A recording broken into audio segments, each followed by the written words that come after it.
900 মিটারের দৈর্ঘ্য একটি ট্রেনের গতিবেগ 108 কিমি ঘন্টা।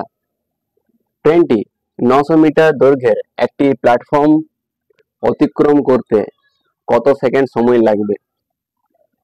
বলা হয়েছে একটি ট্রেন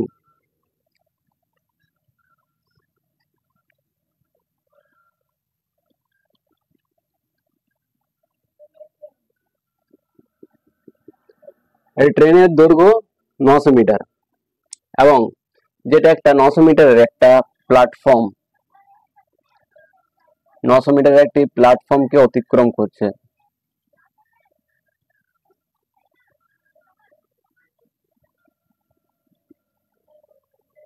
নশো মিটারের একটা প্ল্যাটফর্মকে অতিক্রম করতে ট্রেনটি সময় নিচ্ছে 108 কিমি ঘন্টা। এটা মিটারে আছে, এটা মিটারে আছে, আর আমাদের অ্যান্সার বলেছে সেকেন্ড বার করতে হবে, তাই কিমি ঘন্টাটা আমরা মিটার পার সেকেন্ড আনবো।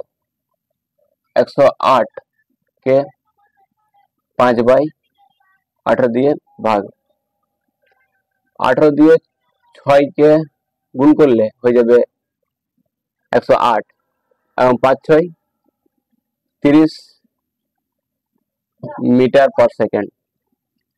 এখানে 900 মিটারের একটি ট্রেনের বলা আছে এবং 900 মিটারের প্ল্যাটফর্ম।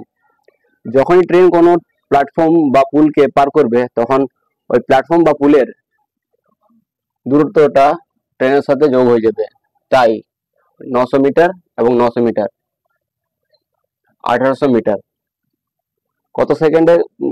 30 সেকেন্ডে পার করছে, তাই 1800 ভাজিত 30, 1 থেকে 1 কাটলাম, 6×3 18, 60 second. Option D right answer.